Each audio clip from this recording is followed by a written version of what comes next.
আর আমার একটা আহ্বান থাকবে, 17 আসন, এটা এমন একটা আসন, এখানে কিন্তু ক্যান্টনমেন্ট আছে, ঢাকা ক্যান্টনমেন্ট এই 17 আসনে। আমরা জানি বাংলাদেশের স্বাধীনতা সার্বভৌমত্বের অতুল্য প্রহরী কিন্তু বাংলাদেশ সেনাবাহিনী।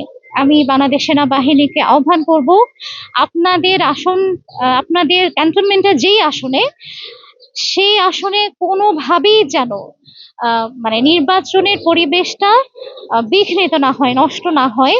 এটা অবশ্যই আমি আশা করি আপনারা খেয়াল রাখবেন। এই আসনে অবশ্যই নিরপেক্ষ নির্বাচন হবে। আমরা কিন্তু অনেক ধরনের নিউজ পাচ্ছি যে দেশি বিদেশি অস্ত্র এসে জমা করা হচ্ছে, ঢাকার বাইরে থেকে লোকজন এনে জড়ো করা হচ্ছে।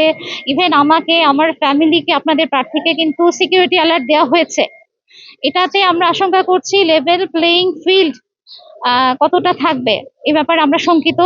আমি বাংলাদেশ সেনাবাহিনীর প্রতি আহ্বান করব যে যেন সব ধরনের নিরাপত্তা যেন সুষ্ঠুভাবে এখানে বজায় থাকে। আর 17 আসনটা আসলে এই মুহূর্তে সমস্ত বিশ্ব এখানে তাকিয়ে আছে। কাজে এই আসনে যদি কোনো ধরনের করাপশন হয়, তাহলে সেটা কিন্তু সমস্ত বাংলাদেশ ইলেকশনকে প্রশ্নবিদ্ধ করবে।